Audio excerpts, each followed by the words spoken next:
Radhe Radhe friends. ओम गम गणपते नमः। ओम नमो भगवते वासुदेवाय। श्री राधे राधे। आप सभी भक्तजनों का इस नई वीडियो में स्वागत है। क्या करें जब खुद का जीवन बोझ लगने लगे।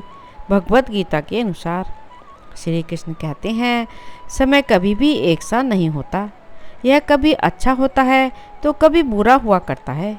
यदि आप आज का समय बहुत अच्छा है तो यह आवश्यक नहीं कि हमारा आने वाला समय भी अच्छा व खुशियों से भरा हुआ हो।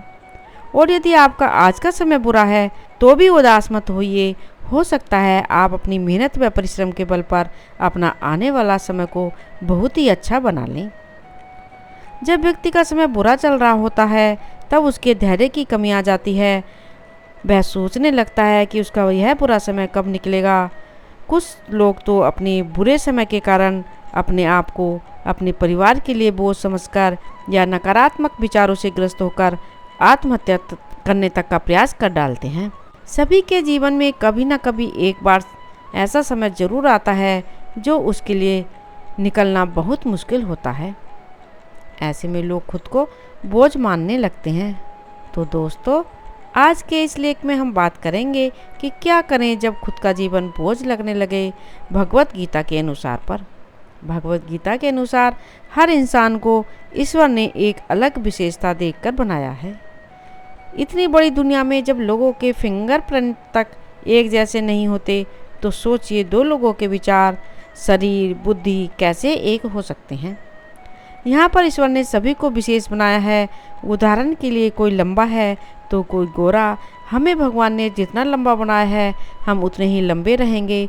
यदि हम सोचें कि मेरी लंबाई भी सामने वाले की जितनी हो जाए तो यह संभव नहीं है। इसलिए हमें ईश्वर ने जिस प्रकार बनाया है, जिसमें हमारे द्वारा कोई बदलाव करना संभव नहीं है, उन चीज़ों को हमें जैसे का वैसा स्वीकार कर लेना चाहिए। इस दुनिया में कोई भी व्यक्ति परफेक्ट नहीं होता। सभी में कुछ विशेषताएं होती हैं तो कुछ कमियां भी। इसलिए हमें अपनी विशेषताओं को स्वीकार करते हुए अपनी कमियों को भी स्वीकार करना चाहिए।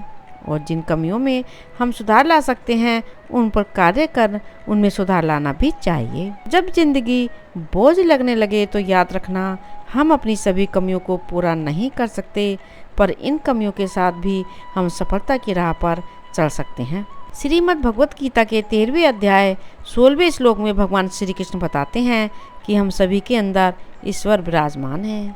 वह जड़ और चेतन दोनों में है।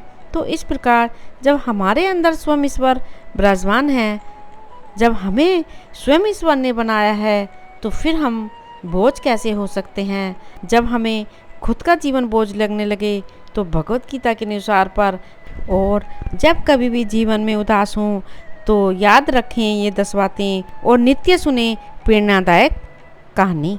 हमारे जीवन में अक्सर ऐसे मौके आते हैं जो हम बेहद निराश और उदास हो जाते हैं। ऐसे समय पर हमें खुद को अपने परिवेश की अच्छी चीज़ों की याद दिलानी पड़ती है। ऐसा करने से नकारात्मक चीज़ें अपने आप विलुप्त हो जाती हैं। और तो जब भी उदासी और निराशा का बादल गहराए तो याद रखें हमेशा ये 10 बातें। वक्त सारे घाव भर देता है। मौके हर जगह हैं।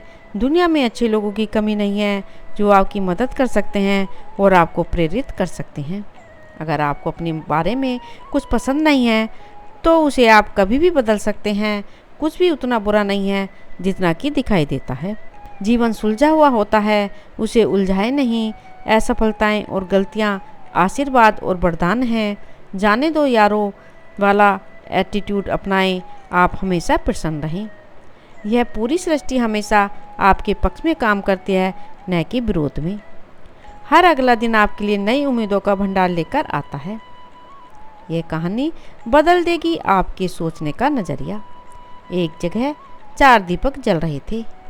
वे आपस में बातें करने लगे। पहला दीपक बोला, हे ईश्वर, इस दुनिया में कितनी मारकाट मची हुई है। लोग स्वार्थ से अंधे हो गए हैं।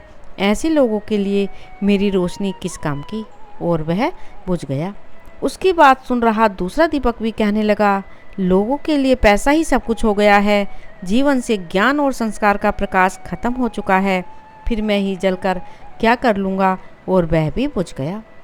तीसरा दीपक तो और भी निराश था, हालांकि उसमें पहले 2 दीपों से ज़्यादा तेल बाकी था। वह बोला, अच्छी बात बताई जाए, सही राह दिखाई जाए तो लोग बुरा मानने लग जाते हैं, मजाक उड़ाते हैं, फिर मेरी रोशनी से क्या फ़र्क पड़ जाएगा। और वह भी मंद पड़कर बुझ गया। लेकिन चौथा दीपक जलता रहा। उसने मन ही मन कहा, जब तक मुझ में तेल और बाती बाकी है मैं जलता रहूँगा। हमें इस चौथे दीपक की तरह बनने की ज़रूरत है। शिकायत ना करें, हताश ना हों, सच्चाई के मार्ग पर चलते रहें। यही नहीं, बुझ चुके अन्य दीपों को भी रोशन करते चलें। श्री राधे राधे। ओम नमो भगवते वासुदेवाय। यदि आपने इस चैनल को अभी तक सब्सक्राइब नहीं किया है तो प्लीज़ सब्सक्राइब करें, प्लीज़ लाइक करें, कमेंट करें, शेयर करें। धन्यवाद।